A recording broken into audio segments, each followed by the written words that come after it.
आइए हम आज के दिन के लिए शुरुआत करेंगे। प्रभु धन्यवाद देते, आपकी महिमा करते, आपके नाम को ऊंचा उठाते हैं। इस वक्त हम सब आपके सम्मुख आते हैं। प्रभु जी, पूरे दिन संभाल कर ये वक्त दिया है कि हम आपकी महिमा करें। इस वक्त आपके वचन के लिए हम तैयार है, सुनने के लिए, ग्रहण करने के लिए। आज हर एक के जीवन में कार्य करना, पवित्र आत्मा अभिषेक करना, ताकि हमारी ने आपकी महिमा हो।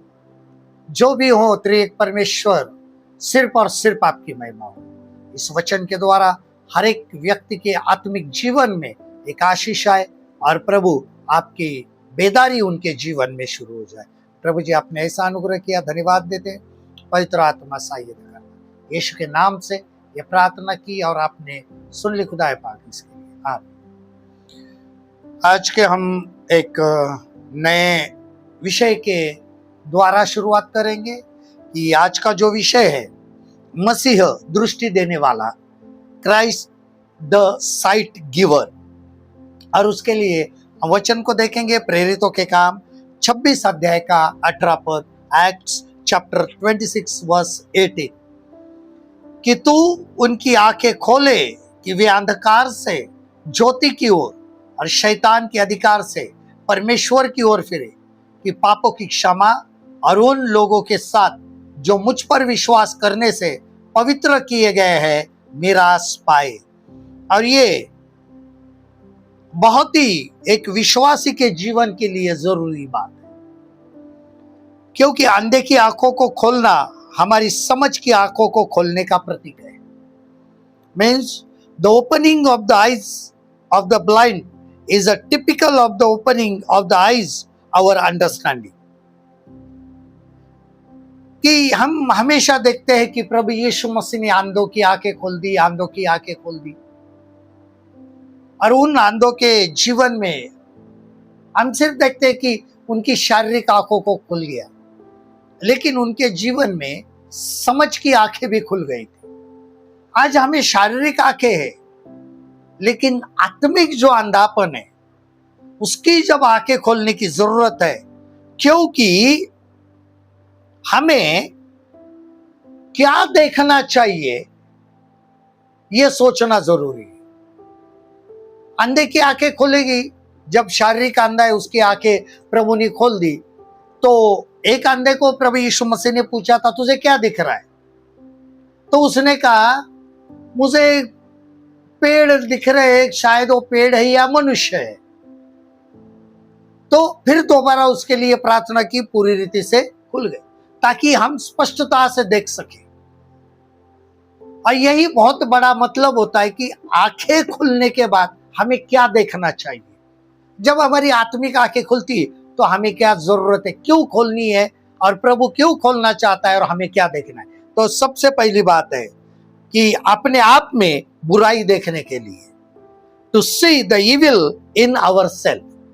रोमियो 7:23, रोमियो की पत्री 7 अध्याय का 23 पद हम देखते हैं। देखिए, परंतु मुझे अपने अंगों में दूसरे प्रकार की व्यवस्था दिखाई पड़ती है, जो मेरी बुद्धि की व्यवस्था से लड़ती है और मुझे पाप की व्यवस्था के बंधन में डालती है जो मेरे अंगों में है। पौलुस यहाँ पे देख रहा है, वो कहता है मेरे अंदर ये दूसरी व्यवस्था दिखाई देती। हम जब तक आत्मिक आंखें हमें मिलती नहीं है, हम सही मायने में हमारे अंदर जो शारीरिक व्यवस्था है उसको देख नहीं पा रहे। और शैतान हमेशा हमें अंधा रखता है। भले हम विश्वासी है, फिर भी शैतान हमें अंधा रखता है। क्यों? ताकि हमारे अंदर जो दूसरी व्यवस्था भी काम कर रही है वो हमें दिखाई न दे। और आज जरूरत है, प्रभु इसके लिए आंखें खोलता है कि जब भी हमारी आत्मिक आंखें खोले, वो कुछ अलग ना देखे, दूसरों को ना देखे, तो अपने आप को देखे। हमारी आत्मिक आंखें खुल गई तो हमें नजर आता है कि हमारे अंदर क्या बुराई है अथवा क्या कमियां हैं। कौन सी व्यवस्था चल रही, एक शारीरिक या आत्मिक। हम कभी कभी आत्मिक समझते हैं, लेकिन शारीरिक ज्यादा होते हैं।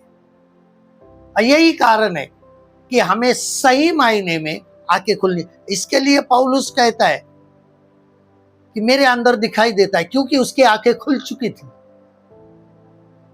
एक आत्मिक आंखें खुल चुकी थी, सही मायने में वो देख रहा था। ऐसा कोई भी नहीं कहता है कि मेरे अंदर दूसरी व्यवस्था दिखाई देती। पौलुस कहता है, ईमानदारी से कहता है।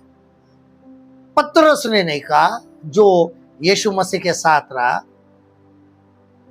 पतरस के अंदर भी दूसरी व्यवस्था थी, बहुत सारे चेलों के अंदर दूसरी व्यवस्था थी, लेकिन कबूल किसने नहीं किया। आज हमें जरूरत है, जब हमारी आंखें खुल गई ना, तो तुरंत हमें दूसरों को देखने के बजाय अपने आप को देखना है। हाँ, मेरे अंदर ये दूसरा दिखाई दे रहा है, बाबा मैं इसको निकालता हूं। और यही महत्वपूर्ण है, अंधों की आंखें खोलना, कि हमारी समझ खुल जाती है कि हम दूसरों की बजाय अपने आप में कुछ कमी या बुराई ढूंढनी शुरू कर देते हैं। और इसके लिए वो आंखें खुलना बहुत जरूरी है। और प्रभु मसीह ये हमारी आंखें खोलना चाहते हैं। दूसरी बात, इसके कार्य और महत्व यानी मूल्य को देखने के लिए, to see his worth and work. इब्रानियों 2:9, इब्रानियों की पत्री 2 अध्याय का 9 पद, हिब्रू चैप्टर 2 वर्स 9। और ये यहाँ पे जो वचन कहता है वो हमारे लिए बहुत जरूरी, कि वचन क्या कहता है। देखो, पर हम यीशु को, जो स्वर्गदूत से कुछ ही कम किया गया था, मृत्यु का दुख उठाने के कारण महिमा और आदर का मुकुट पहने हुए देखते, ताकि परमेश्वर के अनुग्रह से वह हर एक मनुष्य के लिए मृत्यु का स्वाद चखे। उसका कार्य और उसका मूल्य, हिज वर्थ एंड वर्क, उसने जो कार्य किया है उसका महत्व और मूल्य समझ में आए। क्यों किया, क्यों वो मर गया।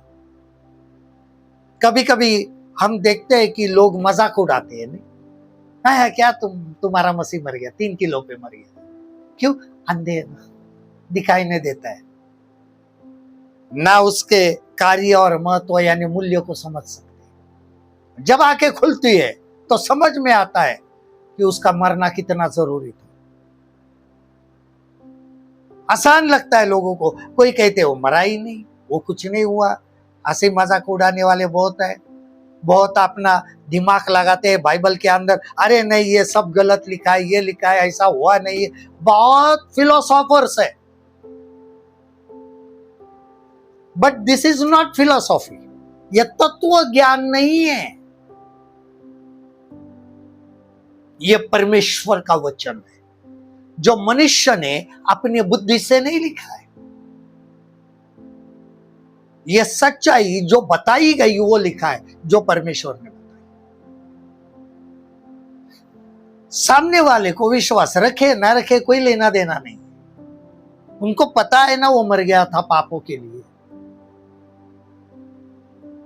कोई लोग बोलते हैं कि पापों के लिए मरने की क्या जरूरत है, फिर पाप हमारे कौन साफ करता था। उसका महत्व और मूल्य, जो कार्य का जो मूल्य है, उसको समझने के लिए हमारी आंखें खुलना बहुत जरूरी है। और इसके लिए इब्रानियों की अगर पत्री पढ़ेंगे तो हमें उसके दुख और मृत्यु सब का कारण क्यों होता है, कि महिमा और आदर का मुकुट पहने हुए देखते, ताकि परमेश्वर के अनुग्रह से वह हर एक मनुष्य के लिए मृत्यु का स्वाद चखे। हर एक मनुष्य के लिए मृत्यु का स्वाद चखे, जो स्वाद हमारा था, हम चखने वाले थे, उसने चखा। कौन चाहेगा कि मृत्यु का स्वाद चखे। इतनी दर्दनाक मृत्यु से कि हमारे पापों के लिए जो सजा ठहराई थी वो उसने ली। उसका मूल्य क्यों नहीं समझ में आ रहा है, क्योंकि अभी तक आत्मिक जीवन में अंधापन है। It is spiritual blindness. और शैतान वही करता है, हमें आत्मिक अंधा रखता है, शारीरिक आंखें तो दे देता है। देखो, वो अलग ही सच्चाई बताता है। वो ये देखो, हम बुद्धि से विज्ञान के द्वारा इन चीजों को ढूंढने की कोशिश करते हैं, लेकिन नहीं हो सकता। ये हमारे समझ के परे है, क्योंकि हमारी आत्मिक आंखें खुली हुई नहीं है कि हम उसके कार्य के मूल्य को समझे। To see his worth and work, worth and work, कि उसका मूल्य क्या है, उसका महत्व क्या है। जब हम किसी चीज का वो कुछ बातें करते हैं तो हम हमेशा वैल्यूएशन निकालते हैं। उधर हमारी समझदारी होना है कि भाई कौन सी भी चीज लेनी है, क्या सच में ये इसकी कीमत है, जो मैं कीमत दे रहा हूं, अगर कोई वस्तु खरीद लूंगा तो क्या सही में उसकी कीमत बराबर है, इट्स वर्थ इट। उसी प्रकार हमारी पापों की कीमत क्या देनी चाहिए थी, इट्स वर्थ। वो उसका कार्य जो किया है उसकी कीमत जो है वो वही थी, हमसे नहीं चुकाई जाती थी। हमारी वो सजा जो थी, उसका जो स्वाद हमें चखना था पापों के द्वारा मिलने वाली सजा का, उसकी कीमत चुकाना किसी साधारण इंसान के बस में नहीं था। वो सिर्फ परमेश्वर कर सकता है। और इसके लिए उसके कार्य के कीमत को समझने के लिए हमारी आंखें खुलना बहुत जरूरी है। इसके लिए वो अंधापन जो है निकल जाएगा तो हमें पता चलेगा। तीसरी बात, भविष्य की तैयारी की आवश्यकता को देखने के लिए, to see the need of preparing for the future. इब्रानियों 11:7, हिब्रू 11:7। भविष्य की तैयारी की आवश्यकता को देखने के लिए इब्रानियों 11:7 देखिए, विश्वास ही से नूह ने उन बातों के विषय में जो उस समय दिखाई न पड़ती थी चेतावनी पाकर भक्ति के साथ अपने घराने के बचाव के लिए जहाज बनाया, और उसके द्वारा उसने संसार को दोषी ठहराया और उस धर्म का वारिस हुआ जो विश्वास से होता है। भविष्य की तैयारी, कौन से भविष्य की तैयारी? आने वाले अनंत काल के जीवन की तैयारी। जो अनंत काल का जीवन है, आने वाली जो सृष्टि नई होने वाली है, उसकी तैयारी, उसकी आवश्यकता को देखने के लिए, हमारे जीवन के लिए नया जीवन जो है, जो आने वाली सृष्टि है, जो आने वाला हमारा नया जीवन है, उसको देखने की आवश्यकता है। हम देख नहीं पा रहे, इसके लिए नया जन्म पाने के लिए कोई तैयार नहीं है। क्योंकि लोग कहते मरने के बाद किसने देखा है, एक बार मर गए। जो कोई आत्मा पे विश्वास नहीं रखते वो कहते खत्म हो जाती है बात, या तो फिर कहते वो आत्मा निकल जाती, जिंदा है तो वापस आके क्यों जिंदा नहीं होते। भाई साइंस इतनी बड़ी है तो फिर साइंस उसको जिंदा क्यों नहीं करती? फिर आप आत्मा को नहीं मानते हैं ना। तो आत्मा जब मर जाता है, जब आप कहते आत्मा ही नहीं है, तो साइंस उसको जिंदा क्यों नहीं करती? जब साइंस सब कुछ है, साइंस के द्वारा मनुष्य की उत्पत्ति हुई, साइंस के द्वारा मनुष्य घटना घट, तो साइंस उसको जिंदा क्यों नहीं करता है? क्योंकि जन्म और मृत्यु और जीवन जो भी है वो खुदावंत के हाथ में है, परमेश्वर के हाथ। जब परमेश्वर को ही मानते नहीं है तो उनका जीना और मरना व्यर्थ है, मरना भी व्यर्थ है, क्योंकि उनका मरने के बाद के जीवन की कोई आशा ही नहीं है कि हमारा जीवन मिलेगा। इसके लिए यीशु मसीह ने कहा था कि जो कोई भी मुझ पर विश्वास रखता है वो मरकर भी जीवित रहेगा। अनंत काल के जीवन के लिए, उस भविष्य को देखने। आज अगर हम देखते हैं तो कोई भी मसीही व्यक्ति भी आने वाले जीवन आने की कोशिश, देखने की कोशिश नहीं करता है।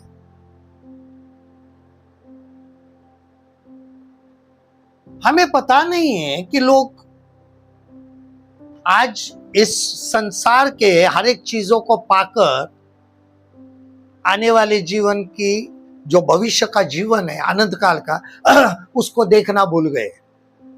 इसके लिए प्रभु हमें यहाँ आज के जमाने में, इन प्रेजेंट लाइफ, कुछ बातें दे नहीं रहा है जो सांसारिक है, क्योंकि उनको पता है जिस दिन ये मिलेगा, या आने वाले जीवन को देखना बंद कर देंगे, भविष्य की बातों को देखना, उस जीवन को देखना बंद कर देंगे।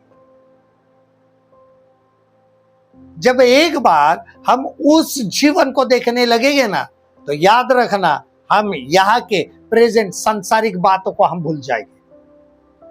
हमें फिर किसी चीज की जरूरत नहीं, क्योंकि हम जो देख रहे हैं वो इन चीजों से भी बेहतरीन है। इसके लिए हमारी वो आंखें खुलना बहुत जरूरी। प्रिपेयरिंग फॉर द फ्यूचर, तैयार हो जाए। उसके बाद नंबर 4, आत्मिक बातों के अर्थ को देखने के लिए, आत्मिक बातों के अर्थ को देखने के लिए, to see the meaning of spiritual thing. पहला कुरिन्थियों 2:9, 1 Corinthians 2:9।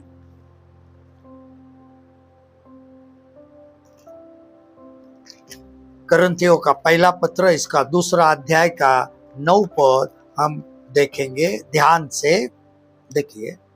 परंतु जैसा लिखा है, जो बातें आंखों ने नहीं देखी और कान ने नहीं सुनी और जो बातें मनुष्य के चित्त में नहीं चढ़ी, वे ही है कि परमेश्वर ने अपने प्रेम रखने वालों के लिए तैयार की है। अब यहाँ पे अगर हम देखते हैं तो बहुत बड़ा विषय कि जो बातें आंखों ने नहीं देखी और कानों ने नहीं सुनी, द स्पिरिचुअल थिंग। हम जब पढ़ते हैं पवित्र शास्त्र, उसका हमेशा अर्थ क्या है, सांसारिक या शारीरिक लेते, आत्मिक अर्थ लेने की कभी कोशिश नहीं करते। हम हमेशा ये जो चीजों का अर्थ है, यहाँ पे जो लिखी हुई बातें है ना, उसका अर्थ हमेशा कहाँ लगाते हैं, सांसारिक बातों से। जब इज़राइल के लिए कहा था परमेश्वर पिता ने, ये मेरे विश्राम स्थान में कभी प्रवेश नहीं करेंगे, लोग कनान के ही सोच रहे थे, वो विश्राम स्थान वो था ही नहीं। विश्राम स्थान आने वाला था, जो यीशु मसीह ने कहा, हे परिश्रम करने वाले और बोझ से दबे हुए, तुम मेरे पास आओ तो मैं तुम्हें विश्राम दूंगा। That the place of rest, अनंत काल के जीवन की। और वो ऐसे ही चीजों को देखना जरूरी है कि आत्मिक अर्थ, हम आत्मिक अंधे होने के वजह से आत्मिक अर्थ देख ही नहीं पा रहे वचन। इसके लिए यहाँ पे पौलुस का जो बातें आंख ने नहीं देखी और कानों ने नहीं सुनी और जो बातें मनुष्य के चित्त में नहीं, हम में वो आत्मिक बातें हमारे चित्त में आती ही नहीं सारी संसार। जब परमेश्वर ने कहा था इज़राइल को, देखो मैं तुम्हारे सामने जीवन और मृत्यु, शाप और आशीष दोनों रखता हूं, चाहे वो चुन लो, लेकिन मैं तुम्हें कहता हूं जीवन चुन लो। अभी शाप और आशीष, शाप की बातें वो देख रहे थे जंगल का जीवन, और आशीष की बातें देख रहे थे कनान, जीवन और मृत्यु, यानी जंगल और कनान की बात। लेकिन परमेश्वर एक बाजू खड़ा होकर एक बाजू संसार रख रहा था। ये संसार है, ये आशीष, ये शाप है, और ये खुद खड़ा होकर कहता है ये आशीष है। यहाँ पे खड़ा होकर कह रहा है ये शाप है, ये आशीष है, ये मृत्यु है, संसारिकता, और ये जीवन है, मैं खड़ा हूं। ये दोनों आपस में, संसार एक बाजू और खुद एक बाजू खड़ा था। उन्होंने क्या लिया, जंगल और कनान देश। आज भी हम वही कर रहे हैं। शाप यानी हमारे पास कुछ भी नहीं होना, आशीष यानी सब कुछ है, पैसा पानी ये सब कुछ है। प्रभु बोल रहा है एक बाजू मैं खड़ा हूं, एक जगह मैं खड़ा हूं और एक जगह मैं ये दिखा रहा हूं, चाहिए वो चुन लो कहता है। हम आत्मिक आंखों को खोल ही नहीं रहे, और ना ही खोलने के लिए कह रहे कि मेरी आंखों को खोल ताकि मैं उसको देख सकूं। उसको देखना, उसके लिए तैयार होना हमारे लिए बहुत जरूरी हो जाता है कि हम उसको देखें, उसको समझें। हम नहीं समझ पा रहे, हमारे समझ में नहीं आ रहा है। क्यों? समझ की आंखें ही नहीं खुल रही है ना। द साइट ऑफ अंडरस्टैंडिंग, समझ की आंखें खुल बहुत जरूरी। उसके बाद नंबर 5, परमेश्वर की प्रतिज्ञाओं के पूरा होने को देखने के लिए, to see the fulfilment of God's promises. इब्रानियों 11:13, इब्रू 11:13। देखिए, यह सब विश्वासी की दशा में मरे और उन्होंने प्रतिज्ञा की हुई वस्तुएं नहीं पाई, पर उन्हें दूर से देखकर आनंदित हुए और मान लिया कि हम पृथ्वी पर परदेशी और बाहरी है। अब देखना, ये जो 11 अध्याय है पूरा विश्वास के ऊपर है इब्रानियों। ये विश्वास की दशा में मरे और उन्होंने प्रतिज्ञा की हुई वस्तुएं नहीं पाई। जो कहा था कि वो मिलेगा, वो पृथ्वी पर नहीं मिला, पर उन्हें दूर से देखकर आनंदित हुए। देखिए, उन्होंने देखा। ये जो चीज है बहुत जरूरी, प्रतिज्ञाओं को पूरा होते हुए उन्होंने देखा है, आने वाले जीवन में देखा है।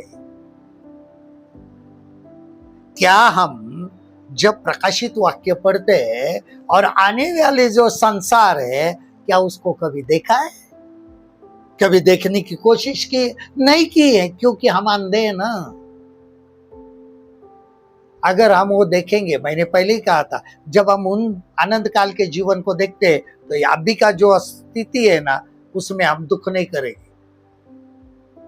उसको देखेंगे तो ये जैसे आनंदित हुए, भले चाहे उनको नहीं मिला, लेकिन उन्होंने देखकर आनंदित हुआ कि आने वाले दिनों में ये होने वाला है और वो उनको भी मिलने वाला है, क्योंकि वो विश्वास में मरे,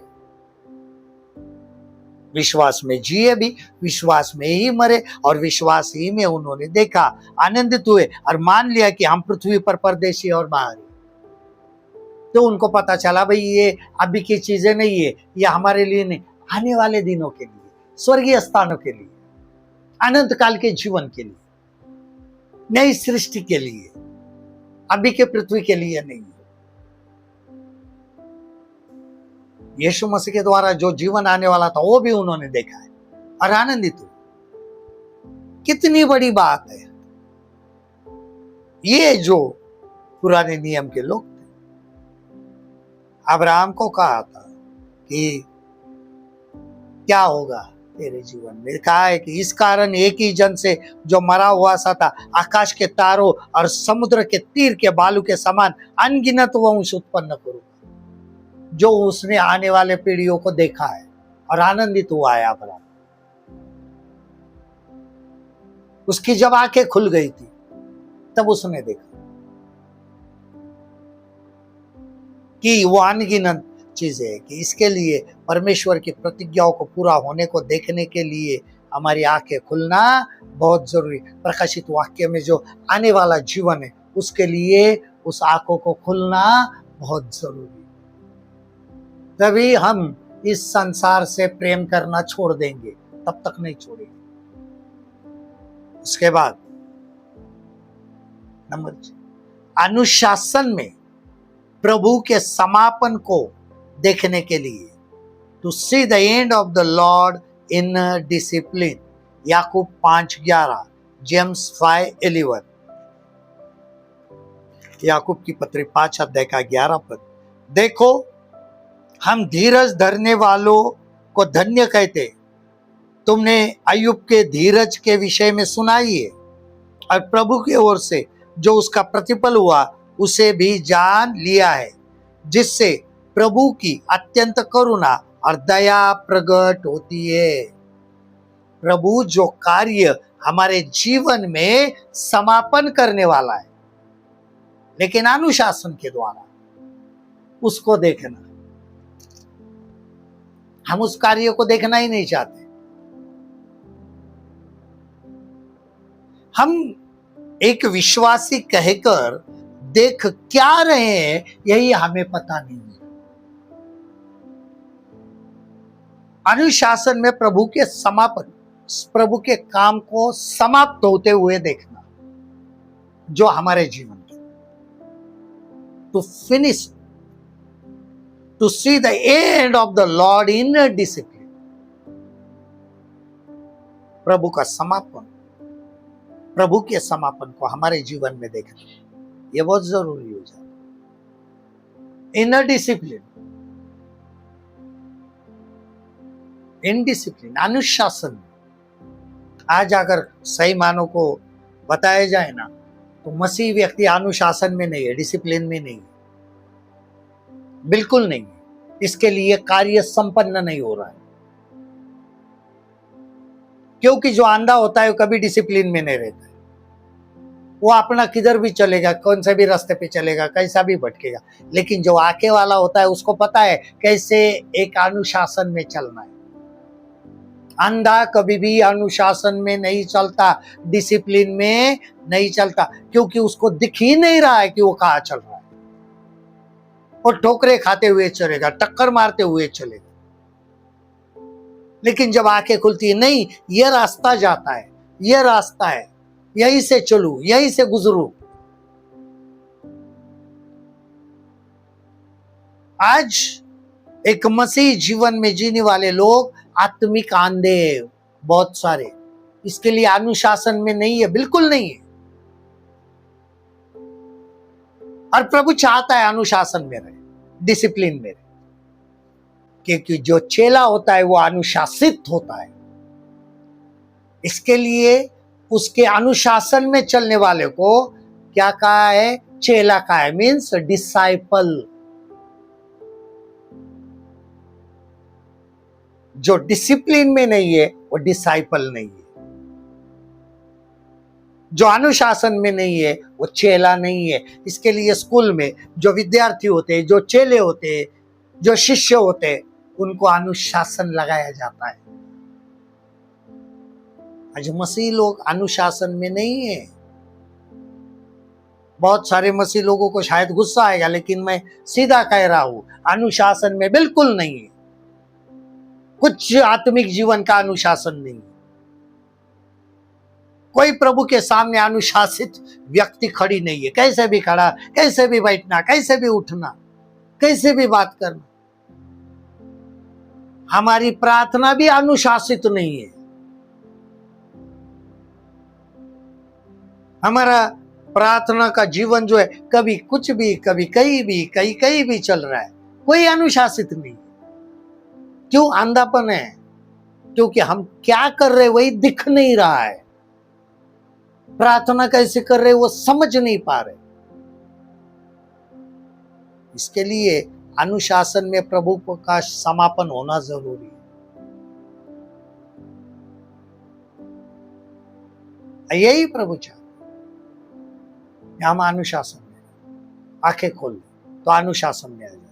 उसके बाद आखिरी है, मसीह की सुंदरता को देखने के लिए, to see the beauty of Christ. पहला पतरस 1:8, फर्स्ट पीटर 1:8। पहला पतरस पहला अध्याय और 8वां पद, उससे तुम बिन देखे प्रेम रखते हो और अब तो उस पर बिन देखे भी विश्वास करके ऐसे आनंदित और मगन होते हो जो वर्णन से बाहर और महिमा से भरा हुआ है। इन आंखों से नहीं, लेकिन विश्वास और आत्मिक आंखों के द्वारा जब हम उसको देखते हैं तो उसको महिमा से जब भरा हुआ उसको देखेंगे तो उसकी सुंदरता हमें दिखाई देगी। Beautifulness, beauty of Christ. जब हम उसका वर्णन देखते हैं, उसकी सुंदरता का, गीत रत्न की किताब में, तब हमें पता चलता है कि कितना खूबसूरत। सॉन्ग्स ऑफ सॉलोमन जो है उसके अंदर जो ब्यूटी है बहुत जरूरी। कितनी खूबसूरत बातें की है, कितना खूबसूरत बताया है। और यशायाह को देखेंगे तो उसकी क्रूस के ऊपर की बदसूरती बताई गई है। दोनों भी चीजें बताई। जब तक हम उसकी बदसूरती को, जो उसके ऊपर कुरूपता डाली गई, उसको नहीं समझ सकते हैं, तब तक हम उसकी सुंदरता देख नहीं सकते। अगर उसकी सुंदरता देखना है तो उसकी कुरूपता को भी देखना पड़ेगा। और कुरूपता देखने के बाद जो हमारी आत्मिक आंखें खुल जाती है, उससे हम उसकी सुंदरता देख सकते हैं। द ग्लोरी ऑफ क्राइस्ट, उसकी महिमा। जब हम परमेश्वर का, यहोवा का सिंहासन देखते हैं तो उसके पीछे जो मेघधनुष है वो पूरा है, वो जो ब्यूटी है, it's a glory of God, वो परमेश्वर की महिमा है। और परमेश्वर की महिमा जब हमारे जीवन में आ जाती है, हम उसको देखते हैं, that is the shekinah glory of God. वो परमेश्वर की शकाइना महिमा है, यानी प्रेजेंस ऑफ गॉड। उसको देखना, उस खूबसूरती को देखना बहुत जरूरी है। यशायाह ने देखा, यहेजकेल ने देखा, यूहन्ना ने देखा, मूसा ने देखा, उस खूबसूरती का अलग अलग वर्णन किया है। लेकिन आज के मसीह लोग देख नहीं पा रहे। यही दुख की बात है कि मसीह होने के बावजूद भी अंधे हैं। यही अंधापन निकालना बहुत जरूरी। शारीरिक अंधापन तो निकल जाता है, आत्मिक का क्या? तो ये जो अंधापन निकलना है, इन 7 बातों को देखने के लिए अंधापन निकलना चाहिए। तो हमें प्रार्थना करिए, प्रभु हमारा अंधापन निकाल दे, ताकि हम ये 7 बातों को देख सके, ये 7 बातों को समझ सके। और जब हम इसको समझेंगे, जब हम प्रार्थना करेंगे, तब 7 बातों को देखेंगे, तब तक हम उसको देख नहीं पाएंगे। आइए हम इस वक्त दुआ करेंगे, प्रार्थना करेंगे। स्वर्गीय प्रेमी पिता यीशु के नाम से हम आपके सम्मुख आते हैं, फिर एक बार विनती करते हैं, पाके यहोवा आपके बेटे के वसीले से और पवित्र आत्मा के अभिषेक से हर एक की, जितनी भी लोगों की जो अपने आप को मसीह कहलाते हैं, विश्वासी कहलाते हैं, उनकी जो आत्मिक अंधापन है, नासरी यीशु के लहू से जलकर राख होकर निकल जाए, ताकि प्रभु जो आपके लोग हैं वो आपके इन 7 बातों को देख सके, समझ सके। एनलाइटन दे, उनको प्रज्वलित कीजिए, उनकी आंखों को खोल दीजिए, इस वक्त खोल दीजिए। दुआ कर रहे हैं प्रभु, विनती कर रहे हैं, खोल दीजिए इन सब की आंखें। और प्रभु जी आपने ऐसा अनुग्रह किया, धन्यवाद। जो भी हो प्रभु जी, हमारे लिए आपका जीवन हम देख सके, आपकी खूबसूरती देख सके। हम आपकी खूबसूरती को देखना चाहते प्रभु जी, आने वाले जीवन को देखना चाहते। हर एक के इसी वक्त आंखें खोल दीजिए, पवित्र आत्मा छू लीजिए, विनती कर रहे, छू लीजिए प्रभु जी। आपका लोग छिड़कते हैं प्रभु यीशु से, पवित्र आत्मा छू लीजिए। और प्रभु जी आपने ऐसा अनुग्रह किया, धन्यवाद। आगे का समय आपके हाथ में समर्पित करते हैं। यह प्रार्थना हमारे जिंदा खुदा यीशु के नाम से की, और आपने सुन ली।